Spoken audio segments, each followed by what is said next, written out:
Abra comigo a sua Bíblia, por favor, no livro de João, Evangelho de João, capítulo de número 4, e o versículo de número 28 e 29. Quando se encontra o texto, louvar ao Senhor pela vida do pastor Giovanni, que tive a alegria de conhecê-lo, bem como sua esposa, a pastora Michele, sua família, Cadmiel e a Micaele, Kemily. Louvar a Deus por essa família que nos recebeu com todo amor, carinho, aqui, cada obreiro, evangelista Amir, toda a equipe de missões, que nos recebeu, nos tratou com todo amor, carinho, e eu quero agradecer a Deus por esta igreja, e saio daqui feliz em saber que em Brusque tem uma igreja forte, missionária, cristocêntrica, que ama a palavra e que está se preparando para morar no céu. Então eu quero glorificar ao Senhor pela vida de cada um de vocês. Aqueles que encontraram o texto sagrado, dê um sinal pentecostal. Deixou, pois, a mulher o seu cântaro, foi à cidade e disse àqueles homens: vinde, vede um homem que me disse tudo quanto tenho feito. Porventura, não é este o Cristo? Amém. Antes de tomar o vosso assento, compartilhe com no mínimo 3 pessoas e diga para estas pessoas: Deus não lhe trouxe aqui em vão esta noite.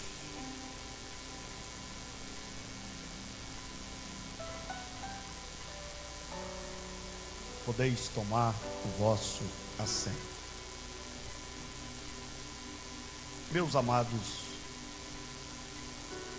desde ontem à noite nós estamos observando esse texto. E este é um texto que é como uma fonte inesgotável. Quanto mais você estuda João capítulo 4, mais lições preciosas você aprende. E nós estamos ministrando nesse congresso uma palavra que Deus colocou no meu coração, exclusiva para esta igreja, sobre uma chamada irresistível. Não tem como resistir à chamada de Deus. Primeiro, Deus nos move quando nos entrega uma chamada. E por mais que você tente silenciar o fogo que Deus aquece dentro de você, mais ele aumenta. Você vai tentar dizer não, mas que é isso? E não sai da sua cabeça. Não sai do seu coração aquilo que Deus te determinou para fazer. Não sai. Não sai. É algo que invade a sua alma. É algo que é mais forte que você. É algo que ninguém consegue calar. É algo que ninguém consegue matar. É algo que está impregnado na sua alma, e você só vai ter paz quando você seguir aquela direção. Essa chamada é irresistível, e eu gostaria de observar esta noite alguns pontos para pensarmos sobre isto. Quando Deus, o Filho de Deus, o Verbo encarnado, chega ao poço de Jacó. Interessante este versículo, porque para você entender ele, você tem que voltar em Gênesis, você tem que voltar na época dos reis de Israel, porque esse poço foi cavado pelo patriarca Jacó. Tanto é verdade que quando Jesus tem um diálogo com aquela mulher, ela olha e diz: o Senhor é maior do que o nosso pai Jacó, que cavou este poço, bebeu dele, sua descendência, e já se passou tantos anos, e este poço está ativo. Quando este encontro acontece no poço, que a história daquela mulher é impactada, ela percebe, diferente dos 9 leprosos que receberam uma intervenção de Deus na sua história e não agradeceram. Só voltou um para agradecer. Foram curados, mas esqueceram do seu estado antes da cura. Foram abençoados, mas não perceberam a intervenção de Deus na sua história. Aquela mulher foi diferente. Ela conhecia muito bem a cultura daquela época. Era uma cultura machista, uma cultura preconceituosa. Era uma cultura que não dava espaço às mulheres, e em especial uma mulher como aquela, com aquele histórico. Que eu disse aqui, repito, não podemos afirmar que era uma prostituta, mas podemos afirmar que era uma mulher que tinha um histórico complicado na sua vida. Era uma mulher que tinha escolhas equivocadas pela revelação de Jesus a respeito da sua história. Quando ela chega ali, ela sabia o preço que ela pagou. É um preço muito alto. Era uma mulher que não tinha o privilégio. Se você depois tiver um tempo, dá uma olhadinha no Pentateuco, que você vai ver que existia um horário para as mulheres de família e apanhar água no poço. Eu sou nordestino, quem é do Nordeste sabe que você tem que viajar léguas, como é dito no sertão, para buscar água em um poço. Um poço no sertão vale mais do que dinheiro, porque água é vida. Aquele lugar é o lugar mais importante para a comunidade. Existe uma geração que já nasceu com água chegando à sua residência. Mas igual a mim, tem milhares de pessoas que tinham que sair com a lata d'água na cabeça para poder ir até um açude. O sertão é chamado de açude, um reservatório natural de água, porque o solo ele não absorve a água, e a água é reservada naquele lugar que é chamado de açude, poço, cacimba em algum lugar, cisterna em outros lugares, e é algo surreal, porque esse poço era um poço cuidado, não era uma cacimba, não era uma lagoa qualquer, porque na maioria dos lugares do sertão, quando você chega, é o lugar onde o animal urina, é onde lava o animal, é onde o animal faz as suas necessidades, é a mesma água que a pessoa pega para beber.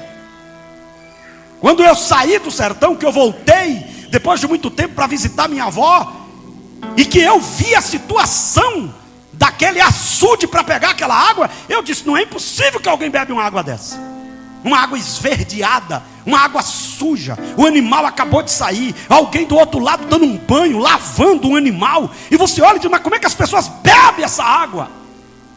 Então, mas ali eles estavam dizendo: aqui é vida, sem água não tem vida, e aqui é vida, pode estar suja, mas é água, serve para nós.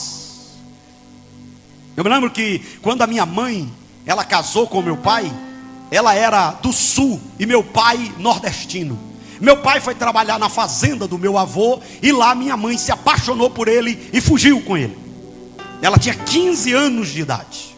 Imagina, uma filha de fazendeiro se apaixona por um sertanejo e foge para um lugar que nem água tem.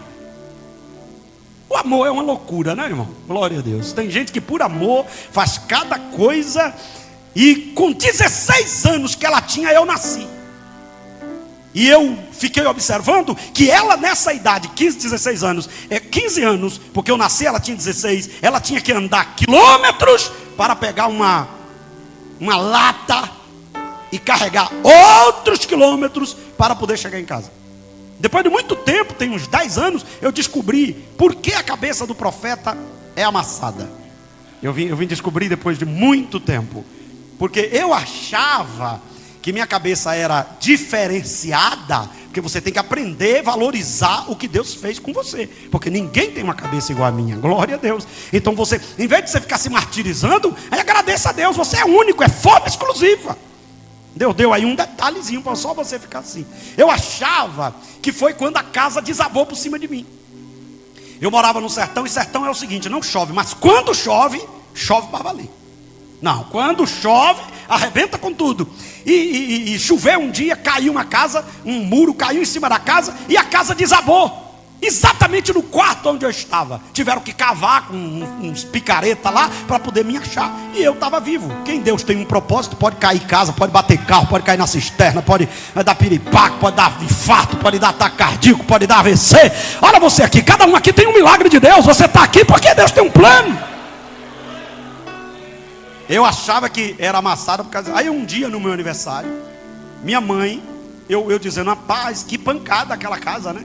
Ela disse: não, meu filho, ali não foi a casa, você já nasceu assim. E dê glória a Deus, que sua cabeça nasceu assim, ó. E eu disse: o que foi? Ela disse: eu tinha que apoiar a lata d'água na barriga para botar na cabeça. E quem sobrou? A cabeça do profeta. Aí ela disse que quando eu nasci, aí foi uma parteira que fez o meu parto. Eu não nasci em nenhum hospital, era um lugar muito difícil. O lugar que eu nasci se chama Morro do Curral. Quer dizer, um pastor nasceu no Morro do Curral. Parece até que é outra coisa, um boi, um curral. Hoje você chega lá, não tem nada. Imagine quando eu nasci. E ela diz: meu filho, aí a parteira diz: faz uma rodilhazinha, né? Chamada de rodilho. Você pega um pano, enrola e vai botando a cabeça do profeta de um lado, de outro, de um lado, de outro, de um lado, de outro. Aí ficou assim: glória ao nome do Senhor Jesus Cristo. Então certo é que aquela água, aquele lugar, era um lugar especial. Não era um lugar qualquer. Aqui é o poço. Aqui não é um lugar qualquer. Aqui é um lugar especial. Pegue na mão do seu irmão e diga: você não está em um lugar qualquer. Você está em um lugar que jorra água viva. Você está em um lugar que muda a história. Aqui é um lugar especial. Por isso que esse lugar exige reverência. Por isso que você não pode ficar aqui de qualquer jeito. Por isso que você não pode se comportar de qualquer jeito. Você veio aqui no lugar que tem mudança de história. Porque aqui é o lugar onde Deus encontra com as pessoas. Deus não mora aqui. Esse templo é um templo muito bonito, muito confortável, mas Deus não mora aqui. Mas esse templo foi consagrado para adoração a Deus. Inclusive eu não posso deixar de falar que tem uma turma aí, os desigrejados, dizendo: não, eu não preciso do templo, porque eu sou igreja. É porque eles não conhecem Bíblia. Ninguém sozinho é igreja.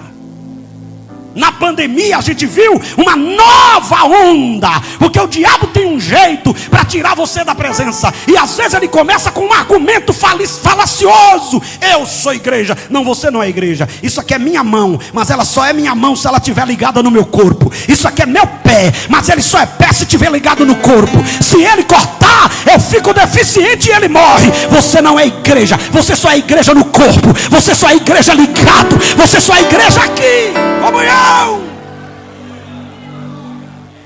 Então olhe para o seu irmão e diga: hashtag fica a dica: você não é igreja sozinho.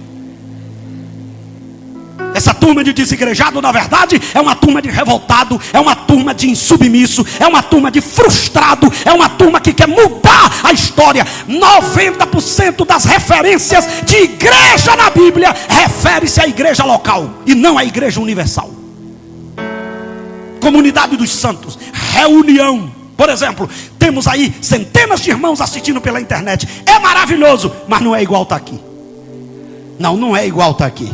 Nada substitui isso aqui. Tem uns irmãos encrenqueirozinhos, é verdade. Tem uns irmãos problemáticozinhos, é verdade. Tem uns irmãos com a cara invocada, é verdade. Tem uns irmãos que dá trabalho, é verdade. Mas nada substitui estar aqui nesse lugar. Aqui você pega na mão, aqui você abraça, aqui você ouve, aqui você chora. E para você que está querendo desistir por causa das complicações, eu tenho uma mensagem sobre a arca: suporte a bicharada, porque é melhor estar dentro da arca com as confusões do que morrer fora afogado. Suporte!